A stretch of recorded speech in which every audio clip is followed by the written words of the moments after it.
Thanks for listening to The Adam Carolla Show on Podcast One. One of the most enjoyable guys out in media, Dave Rubin, is coming up next for a very thoughtful conversation.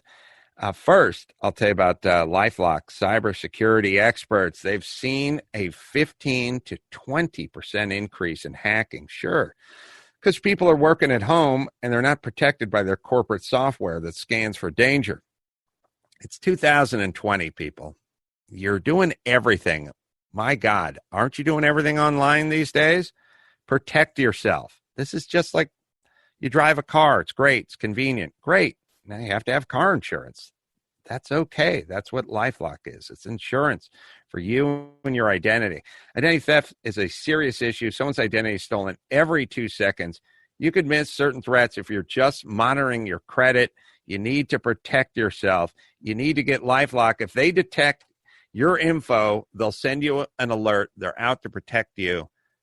Now you protect yourself and get some LifeLock. Right, Dawson? No one can prevent all identity theft or monitor all transactions at all businesses. LifeLock and see threat you might miss on your own. Join now and save up to 25% off your first year. Call 1-800-LifeLock or head to LifeLock.com. Use promo code Adam. That's promo code Adam at LifeLock.com for up to 25% off. Hey, this is Stephanie Wilder-Taylor. And Lynette Carolla. And we're For Crying Out Loud. Listen to our show because there's lots of swearing. Lots of stories. Lots of personal information. That you don't really need to know, but we tell you anyway. Yeah. So check us out on iTunes and Podcast One. For Crying Out Loud with Lynette Carolla and Stephanie Wilder-Taylor every Tuesday and Friday at Carolla Digital, Podcast One, and Apple Podcasts. Well, welcome back to the show. Dave Rubin, political commentator, comedian, talk show host, and has a new book. Don't burn this book. Thinking for Yourself in an Age of Unreason. And it's available Tuesday coming up. I guess is that this Tuesday? April 28th for pre-order. You can pre-order it now on Amazon. Sorry. Is it available this Tuesday and you can pre-order it now? Yes. Sorry for screwing that up, Dave Rubin. Thanks for joining us. Carolla, you have failed me miserably by butchering the pre-sale date. Now you've just set us off on such a wrong foot here. I don't know how we're going to fix this thing, but we'll try. I'm going to make it up to you over the course of the next hour, I promise you. So let's talk about you, Dave Rubin. I've done your show a few times. You've done my show a few times. I enjoy your company. I enjoy doing your show. Tell me about your sort of arc and where you've traveled over the last few years. Where did you? Yeah, go ahead. Sorry. I was a lefty, like most young people in America. If you grow up with sort of the factory settings that the system teaches you, it's sort of Democrats good, Republicans bad, liberals like poor people, Republicans and conservatives like money, people on the left like peace, people on the right like war. And we get this sort of through education. We get this through culture. We get this through movies. We get a lot of this at colleges. You know, all of the stuff that you've been talking about for years, but that most young people in America, you just grow up with these sort of factory setting ideas, you know, like when you order a television or a new computer and everything's just set one certain way. And that's really not how you're supposed to be as a person. I mean, the way you're supposed to advance as a human being is sort of figure out what you think and map your reality against other people's realities and you know, hopefully come up with some kind of cohesive set of ideas that make you have a functioning life. And I was a lefty, as you know. I was part of the Young Turks, so I was a legit progressive. And I thought for a while, and this is 5-6 years ago, I thought progressives were just sort of good liberals, like sort of on steroids. They were just yelling about everything all the time. Everyone that they disagreed with was a racist and a bigot and a homophobe. And that sort of burned hot for a while, and it kind of gives you this righteous indignation, and you feel like you're morally superior. But after a year or so of being there, it started running real thin, and there were many reasons for that. I mean, first off, it started just striking me that it was almost impossible that every single person that we disagreed with? How could they all be bigots and racists and liars and homophobes and sellouts and Uncle Toms? And we were just so great. Like, it just seemed, this can't possibly be, you know? Yeah, So well, that was one part. That's a very interesting part of it. And it's a part that almost confuses me, like how easily somebody can call someone a racist based on I don't know what. Also, it seems so. I'm sorry for almost being at a loss for words here, but I'm so surprised at the state of adults. I had no idea when I was a kid adults would be this way. Somebody says something, you disagree with that person, or they disagree with you, and then people are calling people racist or homophobe or xenophobe or bad or whatever with no history of any of that. It is so disappointing to me. Just I think there's the person's argument. Yeah, but there is a reason for it. And I think the reason for it, which I try to lay out in this book, is that, you know, broadly on the right, if you're a conservative, you're a libertarian, you're an old school liberal, there is a unifying principle there. And that unifying principle is you believe in individual rights. You believe that everyone who's a citizen, you know, let's say we're doing this from an American perspective, you believe that if you're a citizen of America, that you should be treated equally, regardless of the color of your skin or your gender or sexuality or the rest of it. Now, that doesn't mean that every policy that people on the right always put in is right or is correct or is just or whatever, but I think that is the underlying principle. So if you think back like 4 years ago when the Republicans were having their nomination process, it's like Ted Cruz and Marco Rubio and Jeb and Trump, it's like they all argued, but it was mostly about personality stuff, but they basically all believed in the Constitution and equal rights. That's very different than what has happened on the left. The left, you know, we just got out of 6 months of ridiculous debates that now seem completely irrelevant, right? It's like, man, they handed this thing to Biden and they're just trying to keep him alive to the election. That's a whole other thing. But on the left, there is no unifying principle anymore. What there is, oh, I really believe in government. And then the next guy just has to outdo you with government. So it's like, Bernie comes in and says, I believe in $15 minimum wage. And it's like, Bernie's never run a business. He has no idea about economics or anything, but he picks an arbitrary number because he feels it's morally right. And then what happens literally a week later? Well, Rashida Tlaib from the Squad, you know, one of these new congresswomen, she says $20 minimum wage. And it's like, well, I guess, you know, Bernie just made up a number. So now she made up a number and her number's higher. So she must be more moral.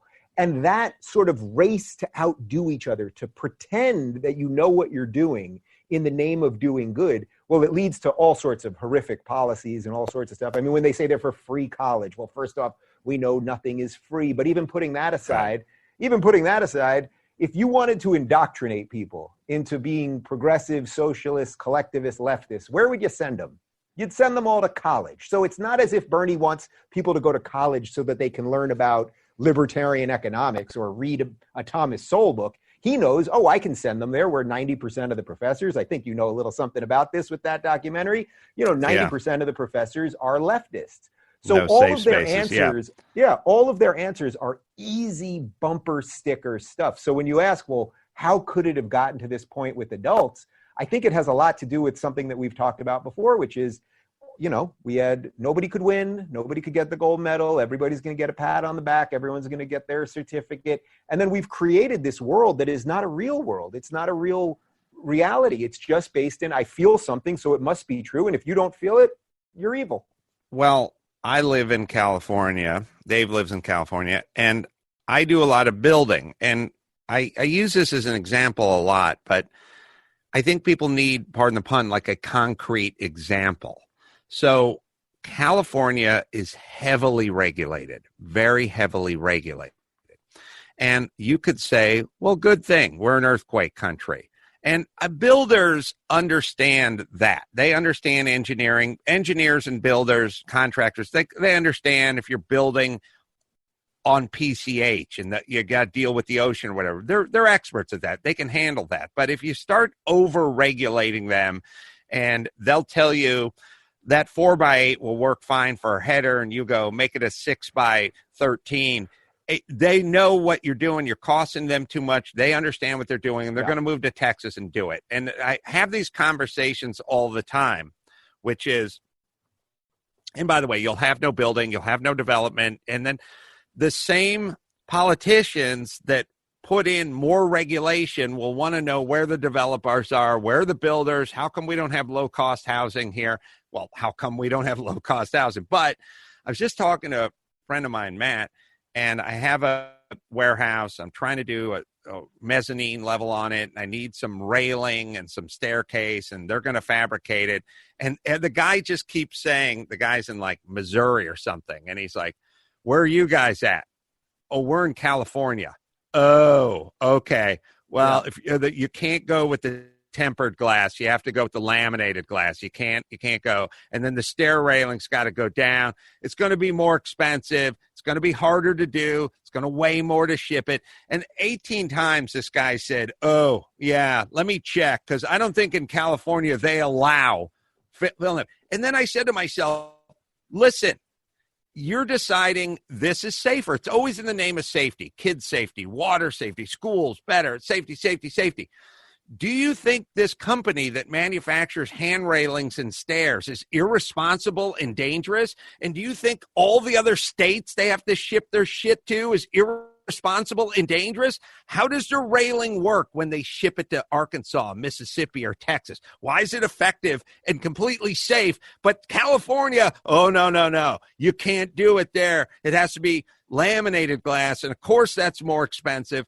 Well, then what ends up happening? Eventually, they start shipping less to California, and then the people who live in California go, fuck it, I'm moving to Nevada. And that's how it works. So please spare me the fucking speech on safety all the time. Well, not only is that how it works, but then those people that leave California, they go to nice places like Colorado and Utah and Texas, and what do? They turn those states blue. So it's every time I go to one of those states and I do a talk, they're like, Dave, you got to stop the Californians from coming here because they sell their houses really expensively here in California. They buy huge houses and tons of land in all those other places, and then they bring all of those crappy policies. But to further your point, I mean, look at the most progressive cities that we have in America. San Francisco has been run by progressives forever. What does San Francisco have? Well, they literally have an app that tells you where human poop is on the street. I had this alarm issue going on all day and last night. So excuse me, it'll happen periodically. But go ahead. They have an app. Sorry. It's definitely a regulation issue, I'm sure. Right. No, but they've literally in San Francisco, because they have so much homeless, they have so much drug use, despite being the most progressive city in America.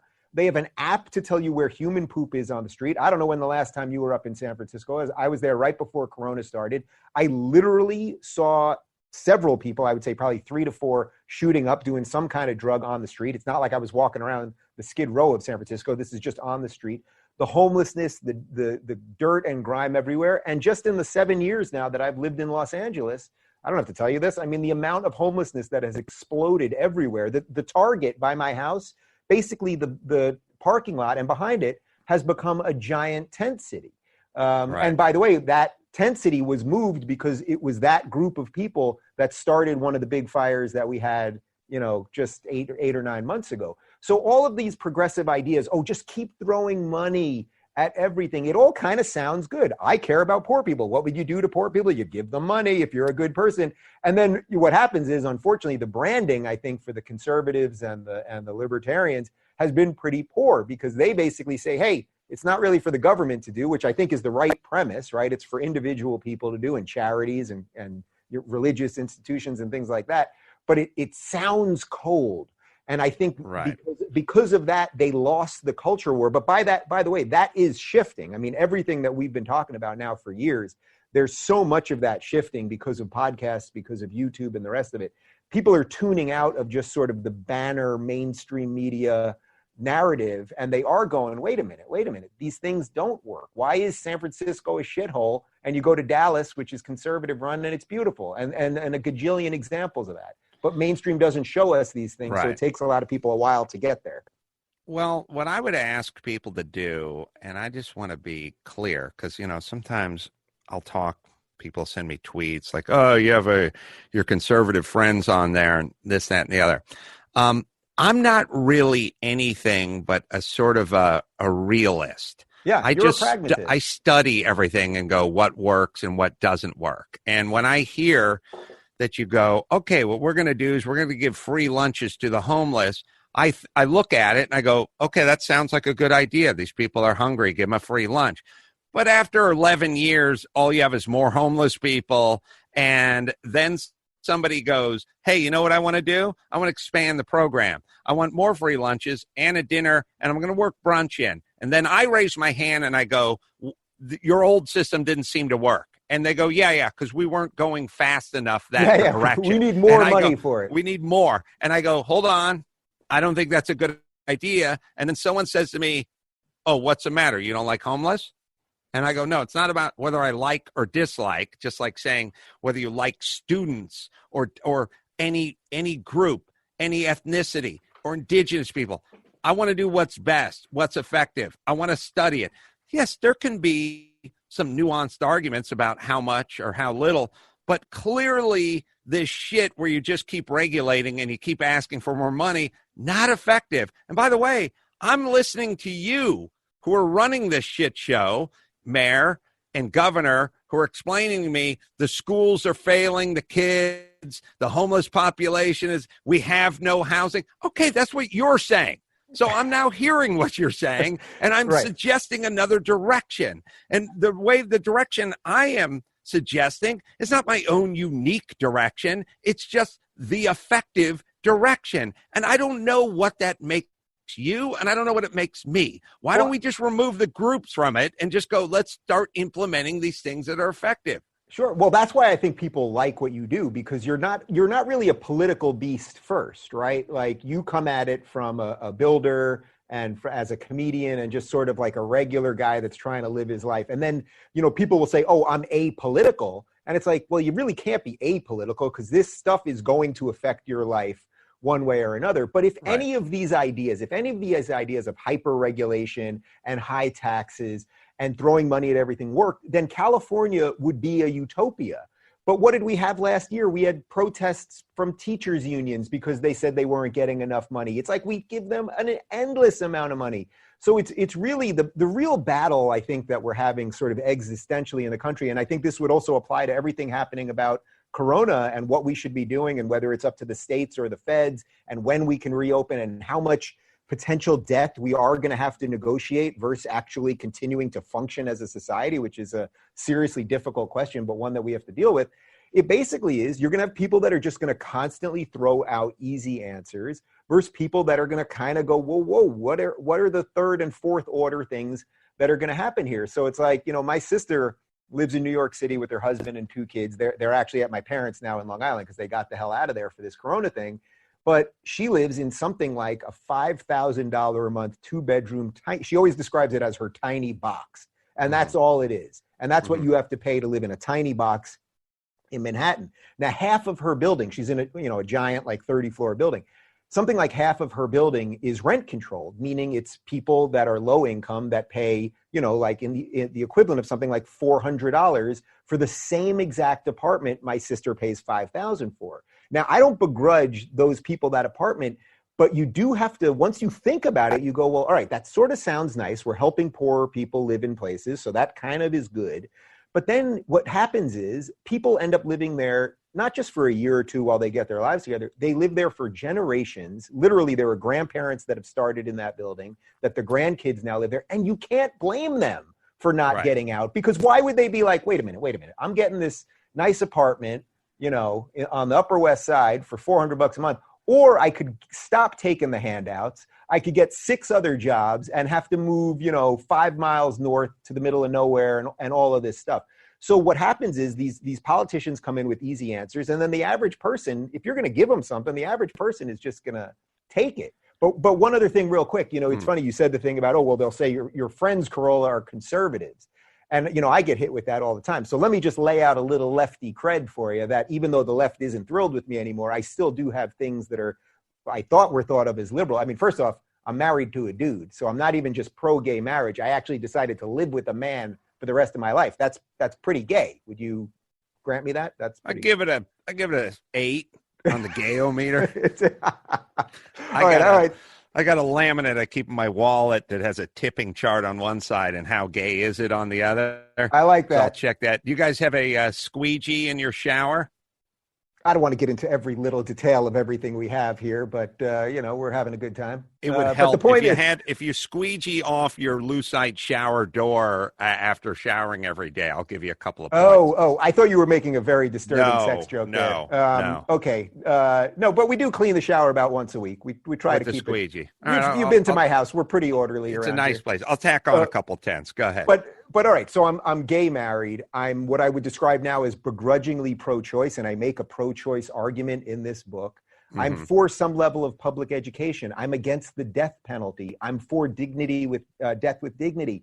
Allowing you to make your choice at the end of life. I'm for several things that are thought of as still liberal or lefty, but all I get, with almost no exception, all I get is hate from that crew, and yet all I get from the Dennis Pragers of the world and the Ben Shapiros and the people on the right is, okay, let's agree to disagree. Let's keep talking it out and let's see where the chips fall. And that is a fundamental difference right now. And it doesn't mean it'll always be that way, that the right will be more tolerant and the left will be more intolerant. Let's not forget 20 years ago, it was John McCain and Joe Lieberman on the right that wanted to ban violent video games. So these things are cyclical.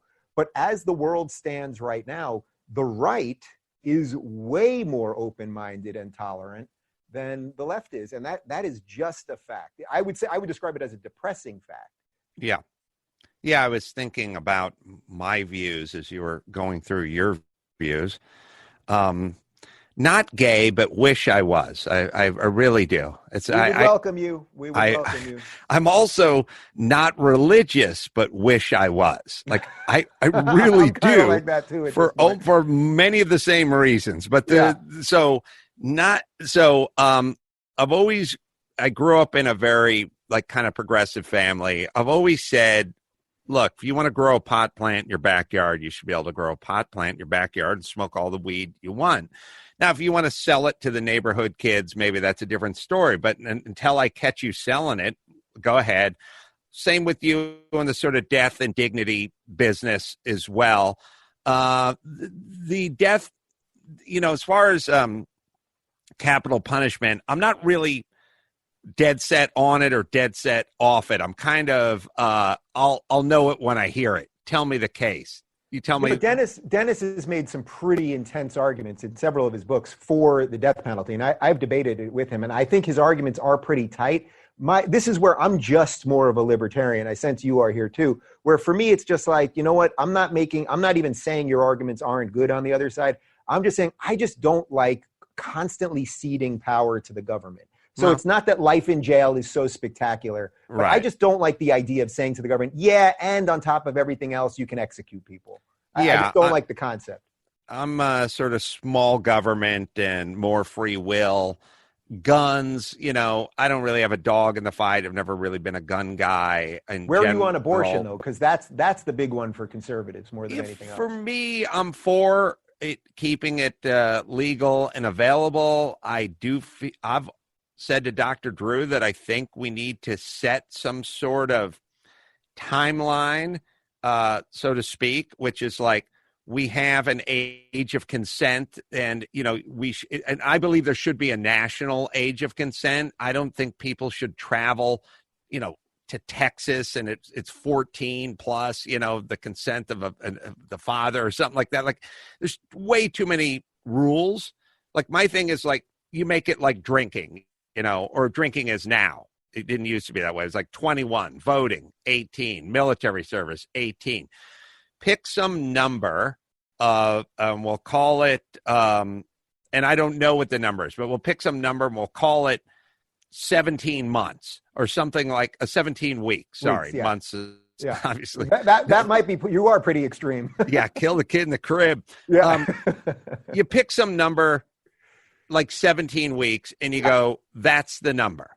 And then past 17 weeks, no abortion. And before, and again, the number can move around. I'm not saying where the number is. I'm saying you pick a random number and then you have some sort of thing carved out for, I don't know, morbidly obese women who didn't know they were pregnant, but were raped by their grandpappy or something and want to have an abortion or whatever that is. And you just kind of settle on a number. Carolla, you're making sense, man. And that's exactly what I lay out in this book. I said I actually moved my position. My position for the last couple of years, and I've debated it with many of the people that we just mentioned, was 20 weeks. And the reason I was picking 20 weeks was because they've proven that at that point, the fetus can feel pain. And when I debated that with Shapiro, he said to me, well, Dave, to be quite honest, you're admitting it is a life then, because you know at 19 weeks, it's obviously a life. And then you're just saying that the 20-week is the pain point and that's your cutoff. And I said, yeah, I have to concede that. I am not denying that at 19. What I have done in the last year, though, I have moved on my position on this. I actually think even 17 weeks is too far. I know you were just picking a number there. To me, it's 12 weeks. That's first trimester. And I believe it is a life. I am not denying that it is a life. Look, if we find a speck of anything on the moon, we call it life, right? So I believe the sperm meets the egg, that's life. And we can talk about the blastocyst, 4 days later and when the egg attaches to the wall and all of those things. I do believe it is life, but my preference to be in a functioning sort of pluralistic society with people of all sorts of religions and philosophies and walks of life and ways of life is that you have to have some sensible cutoff. And then, yes, can there be some, if there's absolute crazy abnormalities and, threats to the woman's life, and if the child can, there's partial brain or can never live anything close to an actualized life, I think you have to leave room for some exceptions. But when I find my conservative friends say, no, it's just, you can never do it, period. It's like, well, all right, well, first off, that means if the state's going to tell people that they can't have abortions, now does the state have to help these people, which usually conservatives don't want to do for the reasons that we just discussed. Right. And then on top of it, it's like, that's an odd thing for the conservatives to argue because they usually want the state out of people's lives. And more importantly than any of it, and I've gotten a lot of conservatives to admit this behind the scenes, although they won't say it on camera, if you say to a pro-life conservative, if your child, your 15-year-old daughter was raped, and abortion was illegal, would you force her to have that child? And most of them privately will admit that they would not force her to have that child, that they would allow her to have an abortion. So I think what conservatives are doing here, and it partly is the religious thing, they're staking out sort of like a star in the distance, the North Star position, which is that nobody would have abortions. And that's a lofty position to have. I don't begrudge them that. But I think beneath that is we have to be able to have a more honest conversation about it. So I don't like abortions, and they should be safe and rare, and we should try to have more adoptions and the rest of it. Anyway, all of that leads me to saying I've still got these things that are thought of as lefty, and abortion is the one that on the right, there is no negotiation there, and yet I can still call all these guys friends. So it does tell you about the mind of people on the right. Well, I think that I was listening to you going through the part where you talk to your conservative friends about their 15-year-old daughter being raped, and they quietly admit they would get the abortion. And then I was picturing you pausing and then going, okay, so where is she? Which would not be a good end to that conversation. That is not a good end to that conversation. For the record, I want to say that was not Shapiro or Prager, just because I've mentioned their names sometimes. Right. It wasn't either one of them. So I guess what we're saying is, I'll do one of my metaphors that just popped in my head in some sort of crazy way. But I'm feeling what you're feeling, which is I have what could be called libertarian, progressive even, or democratic thoughts about many subjects. But if you have 3 or 4 what could be called conservative thoughts in your head, smaller government, lower taxes, what have you, less regulation, now you de facto become a conservative in the eyes of all your liberal and democratic friends. Yes. But if you're Dennis Prager and you go, okay, where do we come down in our relationship, or Ben Shapiro or any of the conservative guys? They go, well, here's what this guy's for. He wants smaller government. He wants free speech. He wants lower regulation, blah, blah, blah. And then those guys go, oh, fine, he's one of us. And then you go, but wait a minute, he's for abortion. And they go, yeah, okay, that's just one thing. Yeah. And then they move on. So it's like, what I'm saying is you have a whole bowl with honey roasted peanuts. And line just came up. My computer said internet. So if you throw in 4 raisins, that doesn't make it trail mix. Yeah. That makes it honey roasted peanuts with some raisins on it. I like this. That's kind of how I think and you think and Prager thinks. But if you're on the left, you throw in 1 raisin, it's now trail mix. Get it out of my face.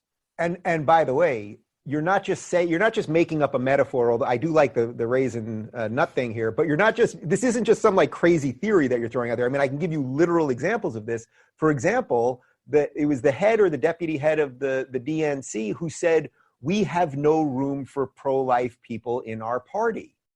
I mean, imagine saying that, meaning you could believe everything. We're going to tax you to the hilt. You can have every other progressive value. But if you just believe that abortion should be illegal, we don't want you. So what has happened over the last couple of years, and I think this really is ultimately what put me on the map, where now in 2020, most people, I think most sort of thoughtful, decent, average people, they see the hysteria of the left and identity politics and just this endless desire to destroy everybody.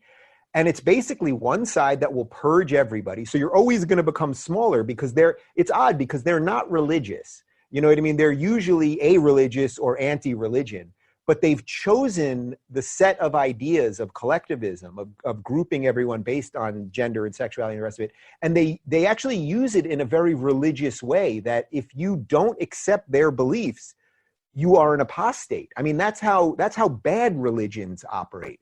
And yet what we see on the right, I mean, look, I went to Liberty University. It's the largest evangelical college in the United States. It's Jerry Falwell. It's his university. You know, his son runs it now, Jerry Falwell Jr. I spoke in front of 14,000 people. It's the largest. I did that whole year and a half with Peterson, as you know. We never spoke to an audience of 14,000 people. So that's a lot of people, like a legit, like, it felt like a political rally. I go up there. They know I'm pro-choice. They know I'm gay, married, the rest of it. I get a huge freaking standing ovation. I walk around campus for the afternoon, and I'm saying hi to all these students and hugging them and shaking hands and taking pictures. And it's like, you're telling me these are the bad guys, these evangelical Christians who invite people that are different from them and treat them well and respectfully disagree and all of this stuff. And show me any instance where that happens on the left. And I'll give you another example real quick. I mean, you know the story about Brett Weinstein at Evergreen State, what happened there when he protested racism. They wanted to stop white people from coming to campus on a given day as a protest of racism. And he said, no, you can't tell kids not to come to school based on the color of their skin. That would be an anti-racist thought. Well, guess who's the only person who offered to have him on television when that whole thing broke? Oh, I think it was Tucker Carlson. It was Tucker Carlson. That's right. It was Tucker Carlson. No MSNBC, no CNN, even though Brett is as lefty as you can possibly get. This is a good segue because I was just having this conversation with Dr. Drew, who in many ways is kind of in our boat. Somehow you have a couple of thoughts about basically, you know, not hating cops and wanting to do something about the homeless situation. And all of a sudden, your head has to be put on a pike. I don't get it. I mean, I do get it. I feel like I feel like these people are being intellectually dishonest. You can't defeat my arguments or his arguments or her arguments. So you just start throwing out the, you know, racist or homophobe or whatever, which is infantile. And it's really insulting. You know what I mean? I'm a 55-year-old man who's never laid his hands or done anything negative to any group at any time. And I have to walk around with you calling me a racist? Fucking grow up. It's insulting. Adam, but, are you a Marvel guy? Are you a Marvel movie guy, Avengers guy, any of that stuff? No, I don't. You know, I'm a builder, blue collar dude from the Valley who's never read a comic book and never read a book and never watched any of that stuff. All right. So you're not missing much, but I will give you a 30-second Marvel analogy here. In the last Avengers movie, the bad guy was Thanos. Okay. And what Thanos wanted to do, is he saw a universe with finite resources and he said, no one will do it, but I will do it. I will get rid of half the living creatures in the universe so that the rest can survive. So he said, I will just kill everybody. I will kill half the people to do that. Now, that's not what the good guy does, but that's exactly what the collectivists and the socialists and the actual Nazis did. that they said you have, on the way to our utopia, we have to kill a lot of people to get there. So they promise you with a smiley face, but then they do all of these horrible things. And that's why then they can take a guy who's pretty measured in what he believes like you and just say you're just a racist because you haven't bought into this thing. They don't need much more of that. That's truly why I wrote this book, because I want average people that aren't Adam Carolla, that aren't Tucker Carlson, that don't know how to exactly stand up to this thing, to have some of the tools to do it. Because it sucks. You don't want to be called all those things. And it took you a long time to become independent so that you could have, a little more confidence and a little more financial stability to make sure that, you weren't going to get booted off the network and lose your job and the rest of it. Well, as I was saying, yes, to Drew, and as it pertains to Tucker Carlson, is, people always levy this thing where it's like you go on your Fox shows, you chase $1, you suck up to the host. It's like you don't get paid. You don't. And I shall go on everyone's show. I have been on every show, and I shall go on anyone's show. My criteria is you asked me to go on your show and I go on your show. Now, yeah. I'm sorry. What ends up happening is you end up doing Tucker Carlson's show and then you get some sort of scarlet letter and now you can't appear on Rachel Maddow's show.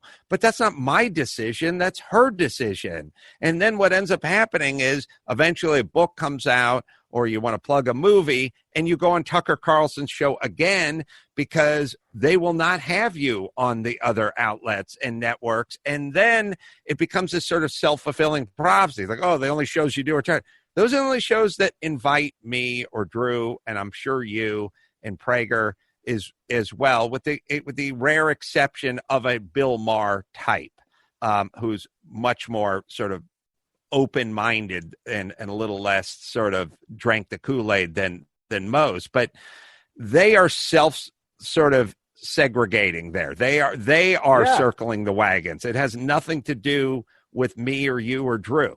Dude, I know you're not making this up because I'm moving a book right now, right? That's what I'm doing here, talking to you. And I am going on every single Fox show this week, and I am going on 0 CNN or MSNBC shows. I assure you, I would be thrilled to go on any of them. I actually would request one thing, which is that I would want to do it live because I don't trust their editors.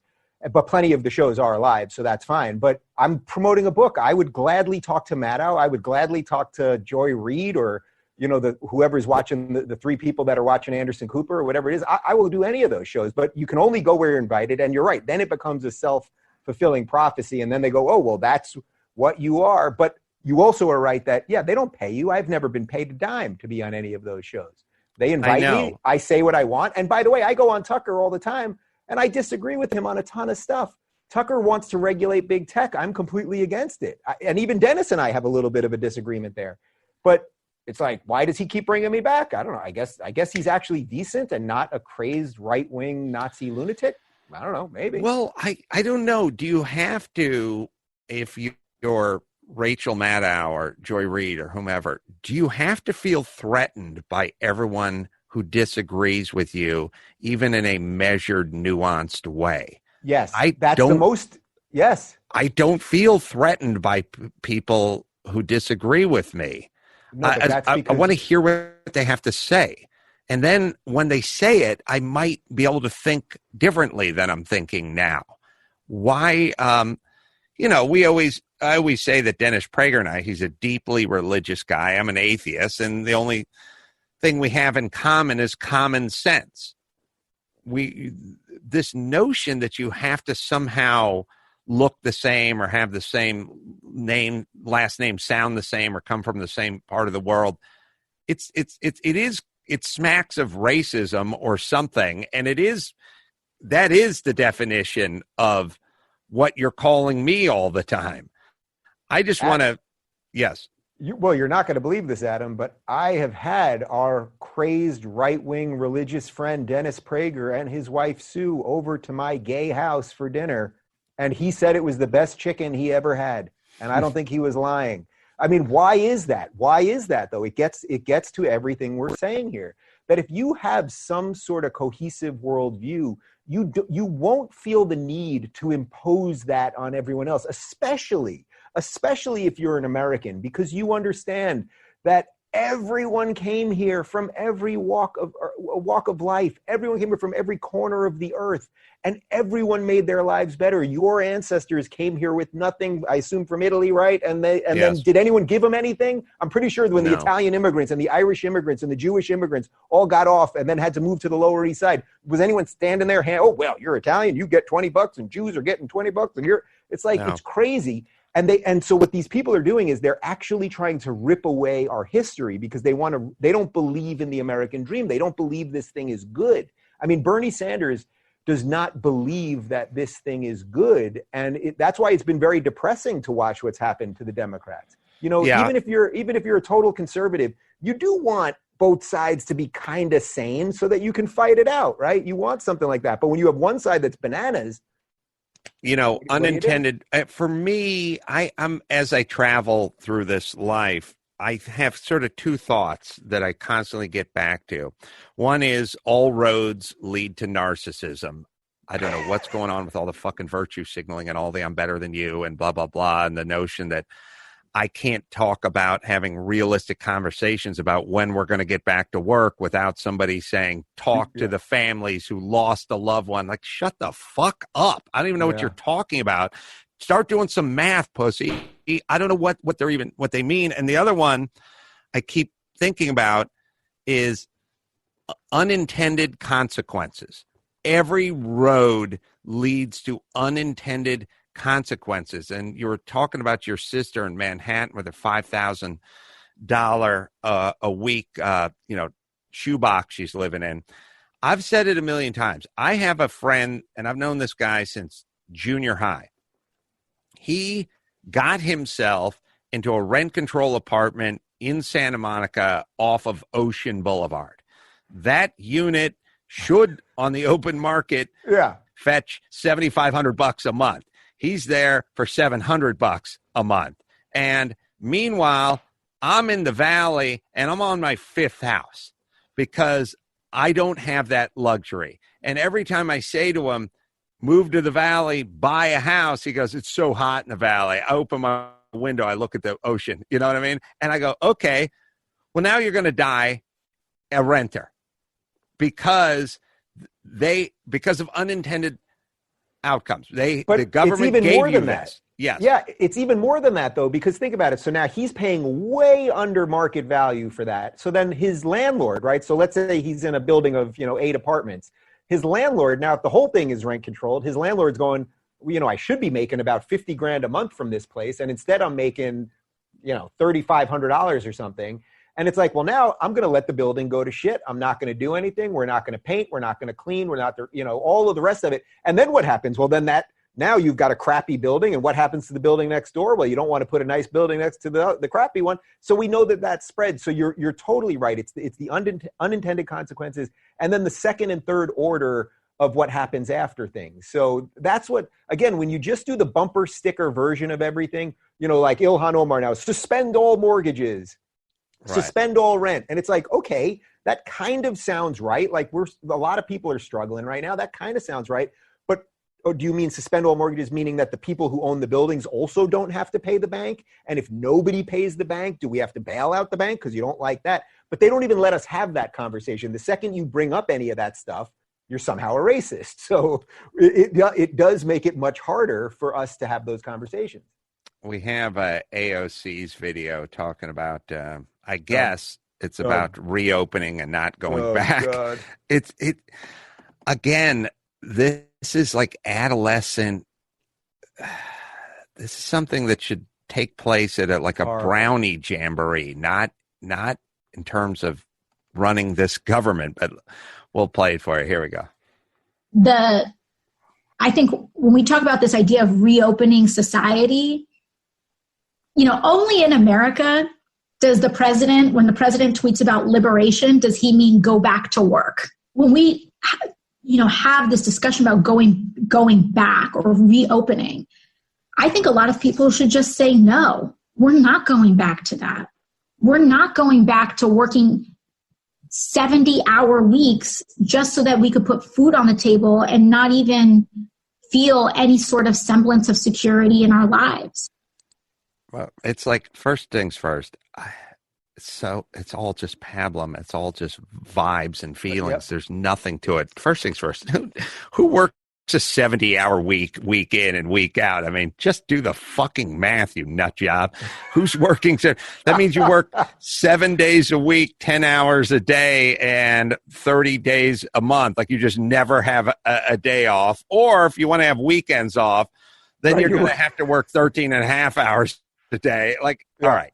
And also, if you do, you probably have enough money to, I don't know, buy a used truck and get some insurance. But this it shows everything that's wrong with her. She views work as something bad. I don't see, when she says work, she somehow means that we're slaves, but we're not. Most people, not only do most people want to work, most people, the work that you're doing is giving you some sense of purpose, and that allows you to hopefully have a house, and then you can have a family and have a car you want and a dog and some land and all that.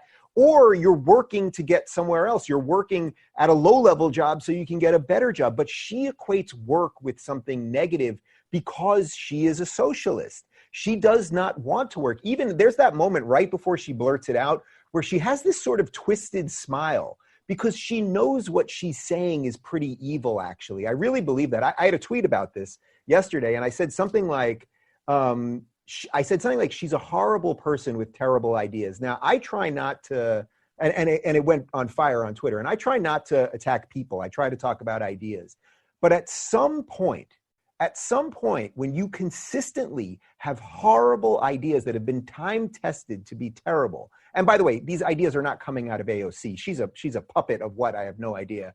But when your ideas are endlessly terrible, and when your ideas want to control other people, everything we've talked about here for a half hour, Adam, we're talking about how we cannot control other people, right? So people could say, oh, the ideas that these two guys are putting forth are pretty bad, but our ideas are, hey, I want to keep my stuff, you keep yours, get out of my way.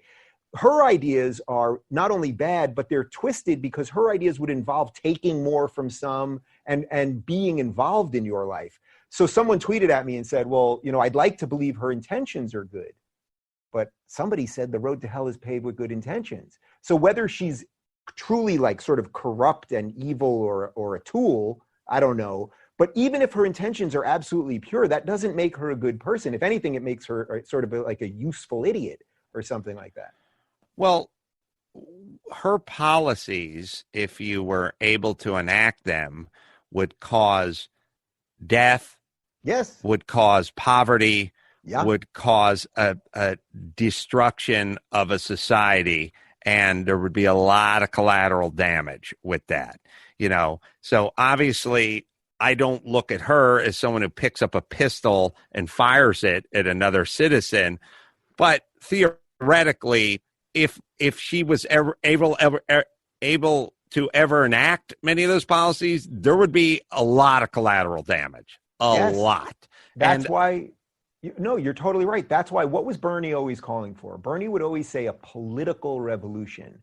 The only reason he was saying political was because he knew if he said revolution, which is what he wants to turn America into some sort of socialist communist state. I mean, a socialist is just doing it through the means that we have, and a communist just sort of takes the power. I have no doubt that that's what AOC would be willing to do if given the opportunity to do it.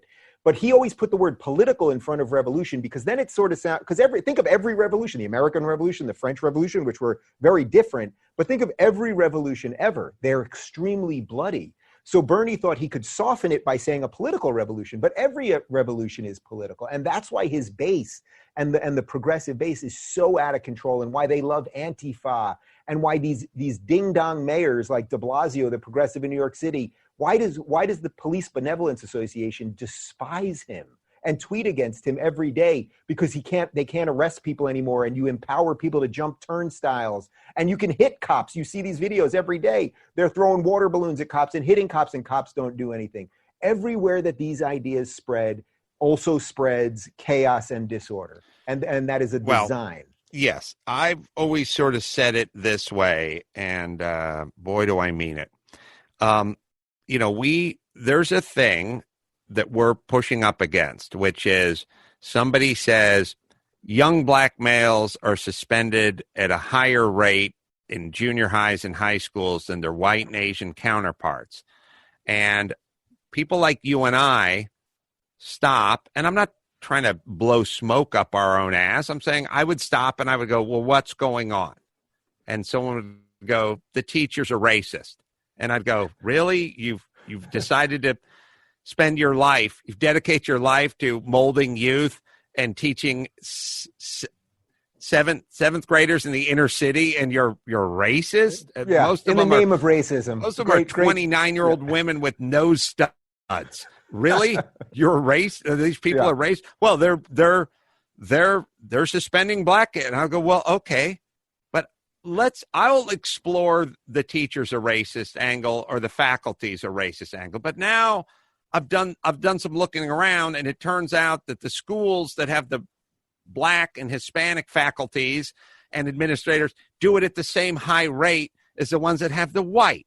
So maybe I'm going to rule out, let's just put racist off to the side for a second. Now let's really try to figure out what else could be contributing to this. And then that person goes, I know, I can fix the problem and I can do it today. And you go, how? Because I feel like this is going to take some effort. And they go, no more suspensions of black and Hispanic students. And then I go, well, you didn't fix anything. You just moved the goalpost. And they go, no, you want to cut down statistically? Do it this way. It'll have an impact tomorrow. And then I go, you're driving a car up the grapevine. The car's overheating and it won't go faster than 40 miles an hour.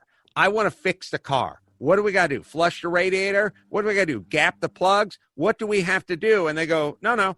Bust the glass, take the speedometer, turn it up to 80, and then it's fixed. And I Magic. go, oh, okay. And then I go, but I don't think that's a way to fix the problem. And they go, yeah, you want to know why? Because you're a racist.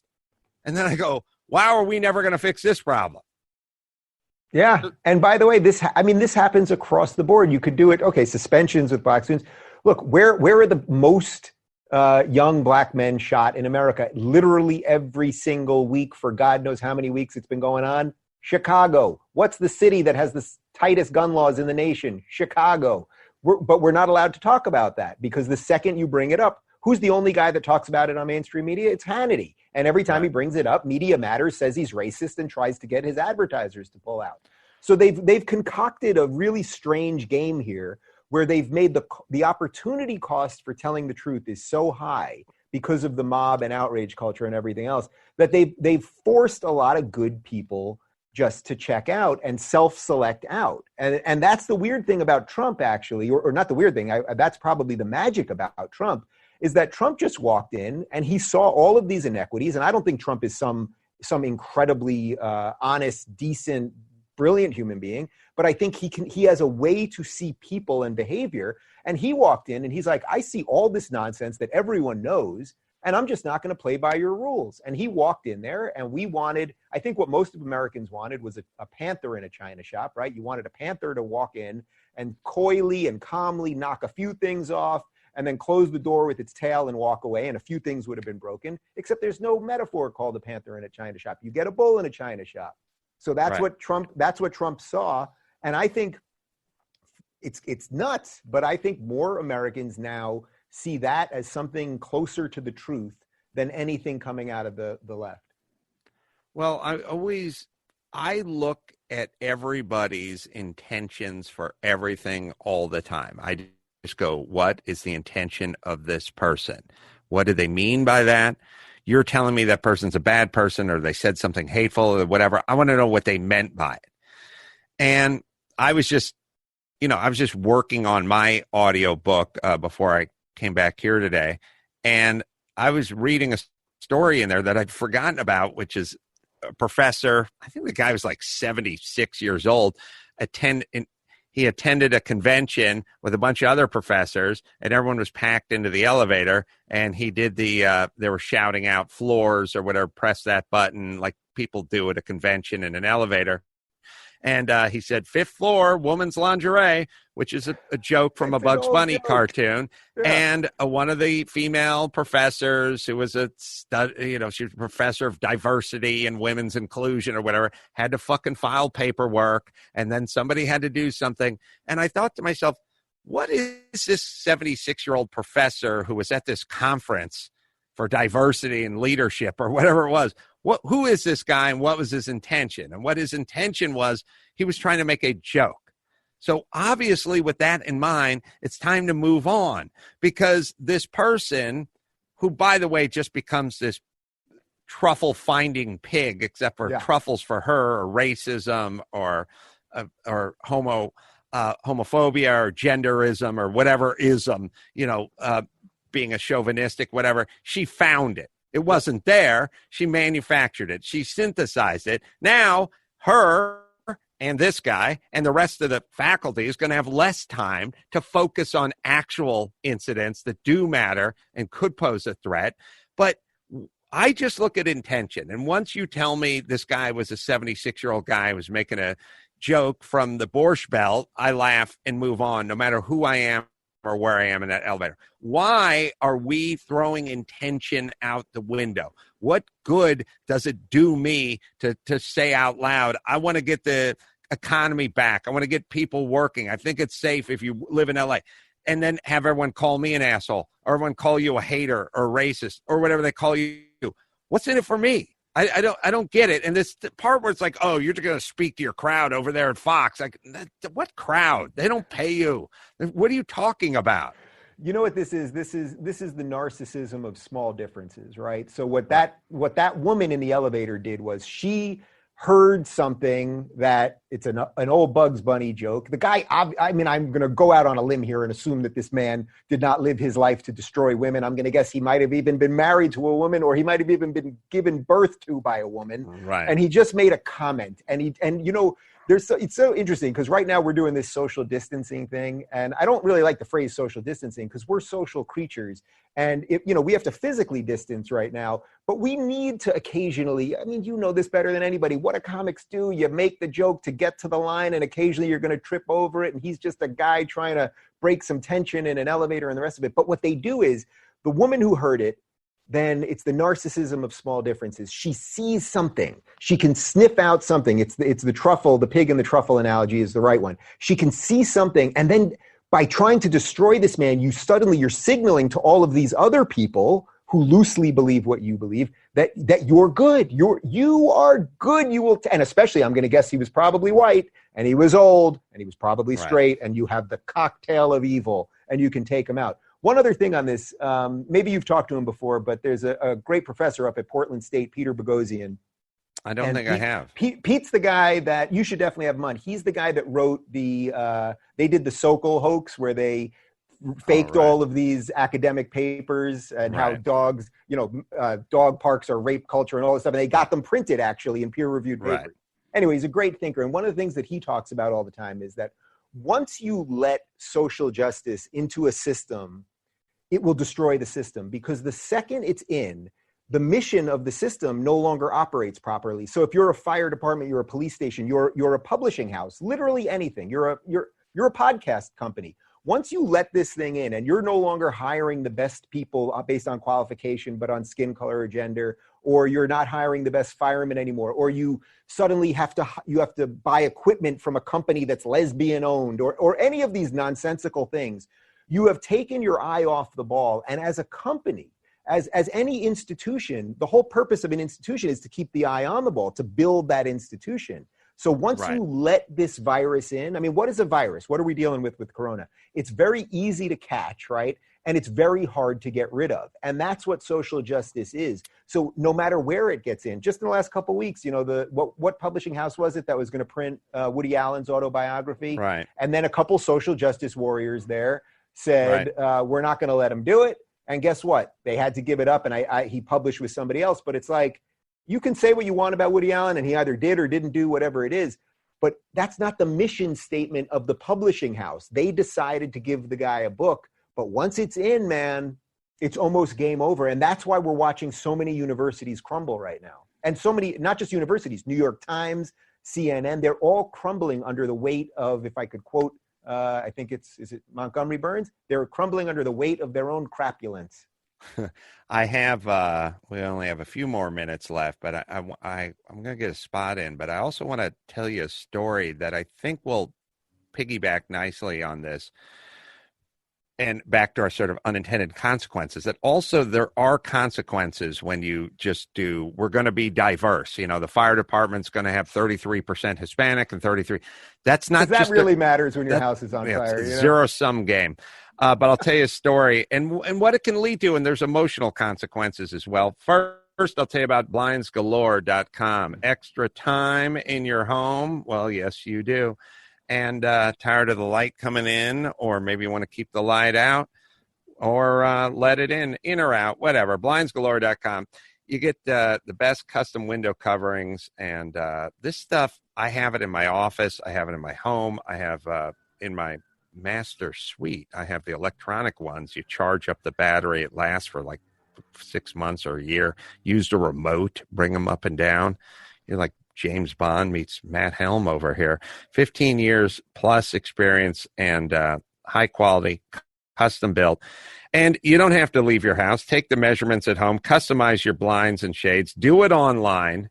Do it at blindsgalore.com and see exactly how it's going to look at home before you squeeze the trigger on it. These guys are a great sponsor with a great product. Right, Dawson? Blinds Galore will get you the designer window coverings you've always wanted without the designer price tag. Check out blindsgalore.com and let them know Adam sent you. That's blindsgalore.com. So an interesting story just ran into my head, and I haven't thought about it in a long time, is when I worked construction for the city of Los Angeles. So I worked for a construction outfit, and we did earthquake rehab and these really bad buildings that were in like downtown brick buildings, crawling under them, digging footings and stripping the roof, like real messy, hard, bad stuff. It was a rough job, but it paid really well because it was a city job. And I was making at the time probably, $11 an hour in the free market, but the city was paying like $18, $22 an hour. And I was like, oh, well, I'm taking this job. And the thing that's so screwed up about the city, one thing I remember clearly, is because I was one of the better carpenters on the job and had some of the most experience on the job, they designated me laborer because a laborer got paid more by the city than a carpenter did. Now, in my world, a carpenter, by and large, would get $13, $15 an hour, and a laborer would get $6 or $7 an hour. Like It was half. But in their world, and I'm telling the story, and I'm looking at a frozen Dawson up on the screen, and Dave's a little further away. So just so you want to know, we're having a little Zoom moment here. But in their world, somehow laborers get paid more than carpenters do. But either way, I was made the labor, and I worked in that world. And there was a guy named Jeff, and he was just like a basic Topanga white guy, sort of strapping kind of surfer guy. And he wanted to be a fireman this entire time. And it was his dream to be a fireman. And he would drill with the Topanga Fire Department and do all this kind of stuff. But he couldn't be a fireman because he was white. In LA County, and I know this myself, when I tried to be a fireman and sign up when I was 19, I couldn't do it. I had about a 6 or 7 year wait. Well, this guy was in the same boat I was in, and he was strong and trained and had all the qualities you would want in a fireman, but they had hiring quotas in LA, and they wouldn't hire him because he was white. And he was very frustrated. And by the way, when you're, 25 and someone says, I'll give you a job when you're 30, that sounds like a long time. Yeah. So he's working construction in the meantime. And in the meantime, the city has hiring requirements. So we had to have X amount of black guys and X amount of women and X amount of whatever to do these earthquake rehab jobs. So they hire a guy named Chip. Chip is a black fella, but he's going to college and he comes from a good family. And he really is, they're kind of defeating their own purpose because this guy's a black guy, but his dad's an attorney and he's got like more money than any of us have. But either way, his skin is darker than ours and they hire him on. And he's working there, I think, during the summer before he goes back to college. at some point, way later in life, how's my internet doing? Is it okay? This is a weird thing because I just have a big frozen picture of Dawson on my screen. I got You sound great to me. Oh, there Good it on is. my end. It's a weird something on my computer. Anyway, much later in life, I'm at like somebody asked me to do some charity thing at some kid's school. You know, I'm 45 at this point, and I go, yeah, sure. And I show up at the school, and I'm doing the charity thing, and I run into Chipper, who I hadn't seen for 20 years when we're doing earthquake rehab. And I remember this guy well. He was such a non-carpenter that I actually brought him one of my tool bags because he didn't have tool bags. And instead of wearing the big carpenter bags and belt, you know, like from the Village People, right? Yeah. He's trying to make a gay reference. I got it. He pulls literally like a dress belt through. He's wearing my bag with a dress designer belt going through it. That's how little of a carpenter he was.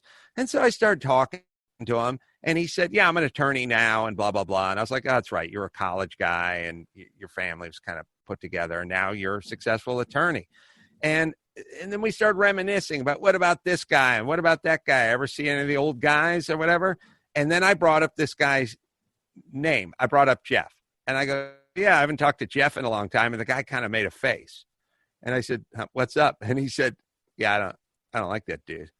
And I said, oh, Jeff was a cool guy. Like, what was the problem? And he's like, he was always super shitty to me. I think he was racist. And I was like, no, Jeff's a cool dude. And he's like, no, not with me. He wasn't. Well, what the city had done is the city took the one guy who was poor and could have used a job on a fire department and told him he couldn't have it. And then they took the other guy who was going to college and came from some affluence, and they gave him a job he didn't deserve. And then when those two guys ended up together on the same job site, the white dude who was being prevented from having a job by the fire department because the city had intervened was taking it out on the black dude who wasn't qualified to have this job, who ironically had it. So obviously it was bringing up all these feelings in this guy, Jeff. And now you've taken two citizens and made one of them think he was racist and the other one think he didn't deserve to be there. And you have all this acrimony because you've artificially put your fucking hand in here and moved the pieces around. Where's that road to hell? Where does it take you again? Right. It's where do those good intentions take you? Paved with good intentions. And yeah. So the diversity people get in there, they think they're doing something nice. Next thing you know, you actually instigate racism and help people that don't need to be helped and harm people that do need the help. I mean, there's so many examples of this that doesn't surprise me. And we probably live in the epicenter of all of it. Right. So for me, I don't have any thoughts about black people or white people. I just want everyone to be able to pursue what they want to pursue. And I trust that the system will work with that. If you are in fact black and you do in fact want to be a fireman and you are good and you have the ability to do it, I assume that the system, which is not evil, is not going to prevent you from doing that.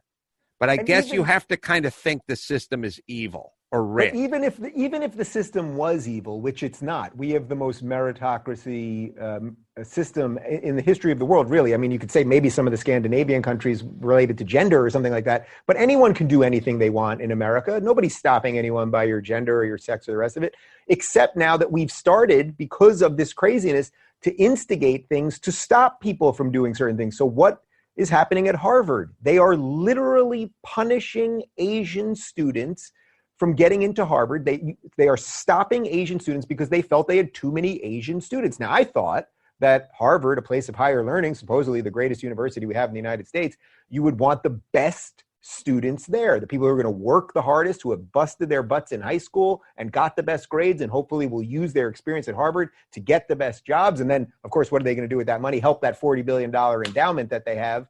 But no, Harvard is 40 billion. Billion. with a B, but they still took 9 million of the government stimulus check because they needed 40 billion and 9 million. That's right. But they are the ones that are actually instituting racism. So I know you saw my conversation with Larry Elder about systemic racism, one of the ones that really woke me up. Well, where is systemic racism? It's actually coming out of leftist places now. So Harvard, you will be punished. So it's the right idea. Oh, we want to help minorities or something like that. Well, okay, that sounds good. But again, then you have to think about the unintended consequences. What does that mean? You're going to help somebody. That means you got to punish somebody. And why should some Asian kid, some kid whose grandparents came from South Korea, who busted their butts and maybe owned a convenience store and were probably lower class, then his parents maybe were middle class. Now he can finally get into Harvard and he should be punished because of the color of his skin. Well, who's for that? It's not the people on the right. It's the people on the left. Yes, and I should conclude by telling everybody, as our friend Dennis Prager always points out, liberal, not left. Yep. I think of myself as liberal. Dave Rubin thinks of himself as liberal, and so does Dennis Prager, who's further right than I am for sure. But we're all liberal. We're not left, and the left is what I'm pushing against, and the left is what I believe creates all the unintended consequences. And furthermore, this guy Chip had no business on a construction site. Like, he could have killed himself. He literally could have killed himself 5 times because he just didn't belong there and didn't have the skill and hadn't earned it. I'd been working as a carpenter for 7 years at the time and made my way up to $18.50 an hour, and they just handed it to him, which, by the way, doesn't help him either. So I wish it's sort of like this. I wish that we could just step back and the campus of Harvard would be 20% Asian and 20% Hispanic and 20% Black and 20% gay and 20% fill in the blank. I wish that's how it worked. It doesn't work that way. I don't even wish that. We're going to have to. Well, I wish there was some force in the universe where it just kind of came down to everything was represented by everything. But the point is if you try to manipulate it, it will bite you. It's one of those things where it's like every one of those movies where they go, you can travel back in time, but you can't touch anything.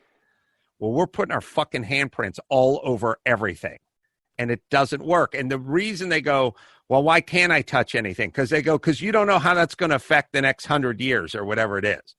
That's Adam, kind of where I'm at now. Defending my liberal principles is becoming a conservative position. It's an odd thing to say, but it is the truth. A good note to go out on. Don't burn this book. Thinking for Yourself in an Age of Unreason. And it's available this Tuesday, April 28th.